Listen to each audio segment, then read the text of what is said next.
Orang akan bisa tenang menghadapi badai kalau punya kebenaran. Maka saudara, selagi kita masih ada dalam dunia ini, kita harus terus mengejar kebenaran ini.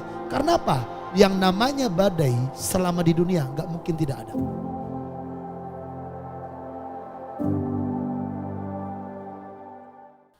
Jadi khotbah ini hanya buat mereka yang pernah mengalahkan badai atau yang akan menghadapi badai. Jadi kalau saudara hidupnya tidak pernah ada badai, berarti tema khotbah ini kurang cocok ya. Tapi saya mau tanya, adakah di sini yang tidak punya badai kehidupan? Dari cara saudara menatap saya, ini rata-rata punya beban kehidupan ya. Rata-rata punya badai kehidupan.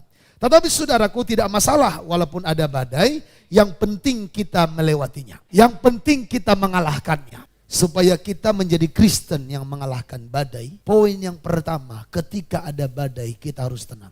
Amin. Jangan panik, jangan langsung mikir terlalu jauh. Kenapa kita sering mengambil tindakan yang salah? Karena ketika ada masalah kita berpikirnya terlalu jauh. Panik, gak mau tenang. Makanya kalimat Yesus kepada murid-muridnya, jangan takut, bukan, tenang dulu. Karena kalau orang tidak tenang, kita ngomongin apapun gak nyambung.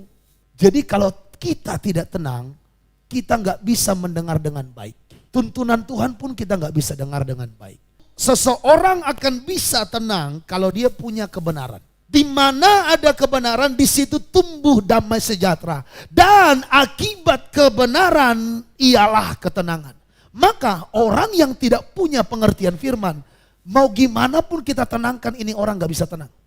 Orang akan bisa tenang menghadapi badai kalau punya kebenaran. Maka saudara, selagi kita masih ada dalam dunia ini, kita harus terus mengejar kebenaran ini. Karena apa? Yang namanya badai selama di dunia gak mungkin tidak ada. Yesus berkata, tenanglah, aku ini, jangan takut. Supaya kita mengalahkan badai, jangan takut. Sekarang alasannya, mengapa kita jangan takut? Karena Tuhan yang berperang bagi kita. Saudara harus percaya ini, bahwa ada Tuhan walaupun tak terlihat tapi nyata kuasanya berperang menyertai kita, membela kita. Supaya kita menjadi Kristen yang mengalahkan badai adalah percaya saja kepada perkataan firman. Orang akan mengalami mujizat walaupun di tengah badai jikalau dia mau percaya kepada firman.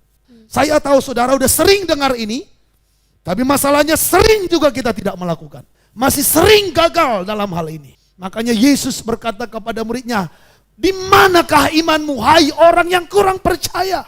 Iman itu adalah dasar dari segala sesuatu yang kita harapkan dan bukti dari segala sesuatu yang tidak kita lihat. Dan iman itu berasal daripada firman. Alkitab berkata firman diucapkan Tuhan, maka langit dan bumi terjadi. Firman diucapkan Tuhan, maka binatang yang ada di dalamnya pun ada. Firman diucapkan Tuhan, ikan-ikan di laut ada. Firman diucapkan Tuhan, tumbuh-tumbuhan pun ada. Firman diucapkan Tuhan, terang pun ada. Firman diucapkan Tuhan, benda-benda penerang ada. Maka kuasa itu ada dalam lidah kita, dalam perkataan kita. Perkatakanlah firman. Amin. Perkatakanlah firman. Amin. Gak usah sibuk perkatakan masalahmu. Gak ada perjanjian dengan itu. Tapi ketika kau perkatakan firman, ada janji Tuhan di sana.